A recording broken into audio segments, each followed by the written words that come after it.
writing process and the life cycle of a book and how my process is anyway. I know everybody's different, and this is probably a very, I would say 101 for brand new authors, but you know what, we can always learn. So I kind of feel that I learn from other authors all the time. As a matter of fact, that was what Messenger just a minute ago, and I learned something from an author that was giving me some advice on how to write longer.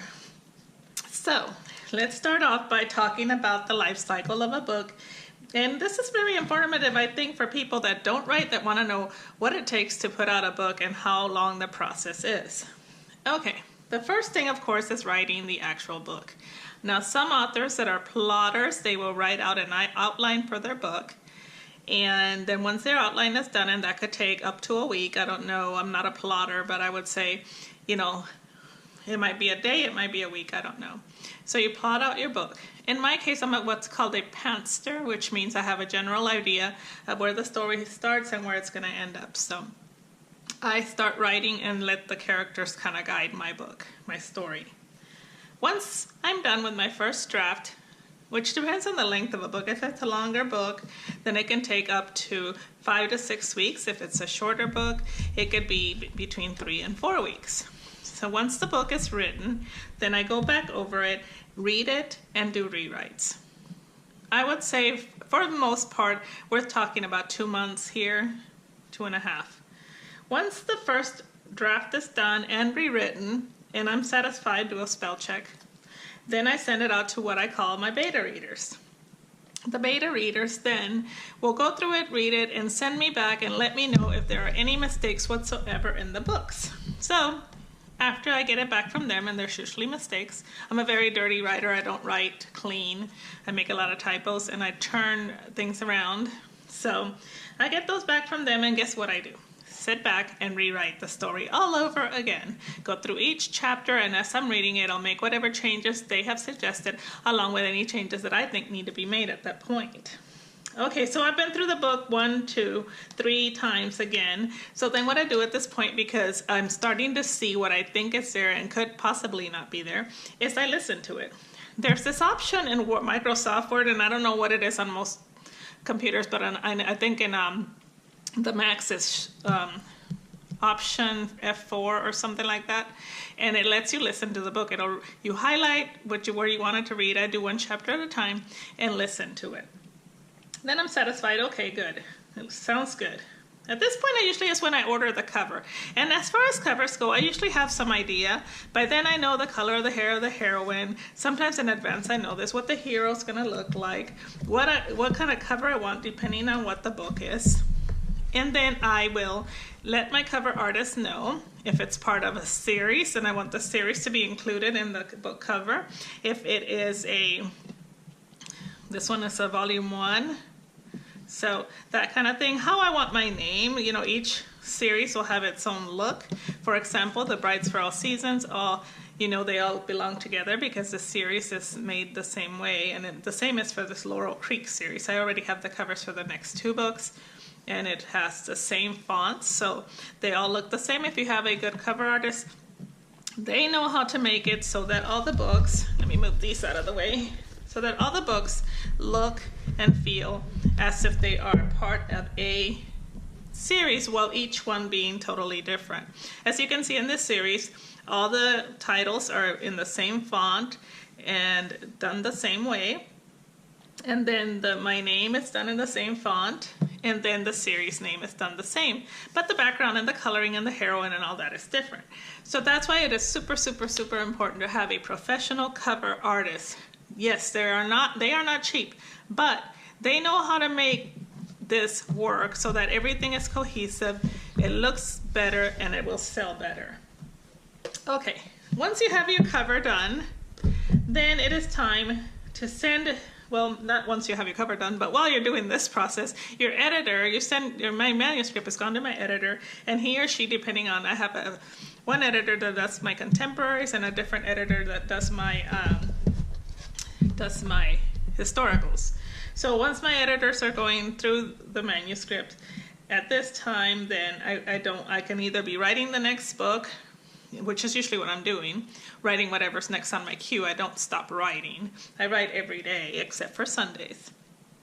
So I'm writing the next book, and then because that refreshes my mind and hopefully clears my palate a little bit, because then at this point I'm also sending this manuscript to reviewers in preparation for their book release. Now reviewers, that's one of those things. Some people don't believe in sending a free manuscript to reviewers. I do sometimes I don't. Usually I only send it to 15 people, so I don't send it to a lot of them. I figured most of my street team, if they're part of my street team because they are my fans, and if they can't spend $4 or $3 or $2 or 99 cents on one of my books, then I don't think they're my true fans then. So that's just my thought on that. Anyway, this is the time you send your draft out to reviewers so that they can do a review on your books once it releases. It is also the time you get your cover back to set up for a pre-order if you're going to do a pre-order. I'm not going to go into the pros and cons and ifs and whats of pre-orders. I did pre-orders on these books and I did pre-order on this book. But the one I just released, the last one, Culture Valley, I did not do a pre-order. And no rhyme or reason, really. There's no rhyme or reason to most of the things I do. But I do have my book process in place and I do use it. Okay. Once that I get my book back from the editor, then guess what? We gotta go back through and look at the book again. I make all his changes or her changes to the manuscript, and then once again, I read over the entire book. I can send it to my Kindle. Sometimes I'll read it out loud. Other times I'll listen to it. And yes, by this time I do want to kill every one of these characters because I am so sick of the story, but sometimes I read it again and go, oh, this is a really good story. So once all that is done, I've listened to it again, and I'm super sure that I have found everything. Usually I still miss one or two things, but anyway. All these eyes have been on it, y'all. I don't know how we miss everything, but anyway, we all do. Anyway, so then at this point, yes, when you set up for pre-order, if you're going to do pre-orders, you set up for your ads, advertising.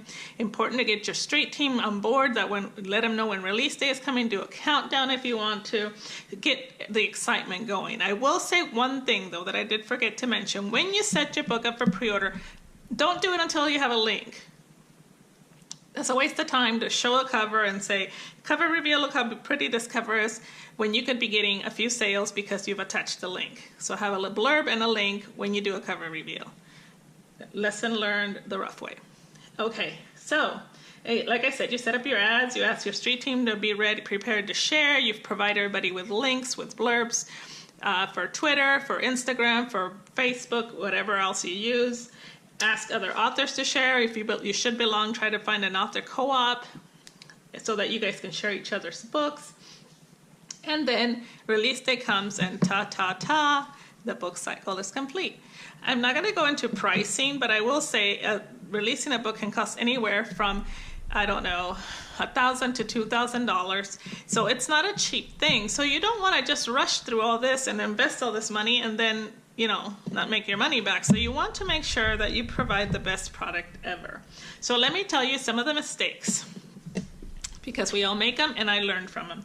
Number one, rushing through the process. That is my mistake that I've made so many times, because I'll skip some of the steps, especially when it comes to editing and rewriting. Don't do that, because you will regret it when the reviews start coming in that your book needs edits.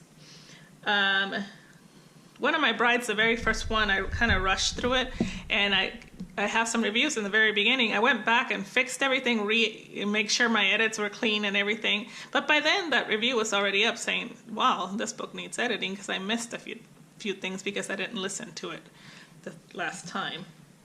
So make sure you don't rush through any of it. Do some promotion.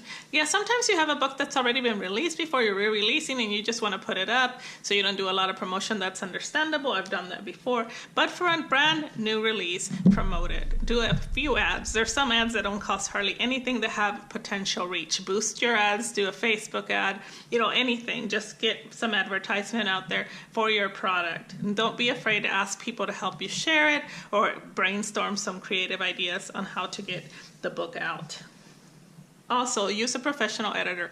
Yes, your grandmother might be an English teacher, and yes, your husband is a really good reader. He's a super reader, but they are not professional editors. And believe me, unless they went to the Chicago School for editing or whatever, they don't know the ins and outs of fiction. Fiction is totally different. It's not like writing an essay. Fiction has to have specific ways of being done. With romance has its own way of being done, and then within each subgenre, the reader is expecting a certain thing. So you want to make sure that that is being delivered to them. Okay? So yeah, I don't want to hear any excuses when it comes to that. Edits must be done by a professional editor who is bona fide, who you have researched, who you have heard great praise from other writers about, and whose books you enjoy, because that means that you understand the genre. But as writers, we are in our own world, we are in our own head, and what we're thinking we're putting out doesn't necessarily come across sometimes. So I have like I said, a specific editor for my historicals because that is what he does. I have a specific editor for my contemporaries and paranormals because that is what she does. Okay, I've had to go through editors that I had to let go because they were not working for me. They were letting too many errors get through. They were not catching my mistakes or being too nice. Your wife, your husband, your grandma, your English teacher, they might be too nice. You cannot, and this is a business. It is not somewhere where you're trying to be nice to people. No. Same goes for my beta readers. Ruthless and mean. I love them. Don't cut me no slack. Okay, last but not least, of course, I already pointed out the pros and cons of professional cover artists, and believe me, readers can tell if you're using a professional cover artist or if your 15-year-old made it on PowerPoint. Now, some 15-year-olds can kick ass, but most, unless they're professional graphic designers, will miss certain quirks that are needed in the process that need to be done. And one last thing about covers, every genre has a specific look. Don't make the mistake of using a cover that you think is beautiful, but it's not what the reader is expecting. Yes, I know you get tired of seeing the same things, but that is what they're expecting, and that is what they want. That is what will sell. So I have this funky notes, I don't know what that is, page here that I will put down below so you can copy and paste. It talks just very easy bullet points about what I talked about. So I hope this talk helped you at least a little bit. If so, give my video a thumbs up, hit subscribe because I will be reaching 200 subscribers, and when I get to 300, I'm doing a giveaway. Bye!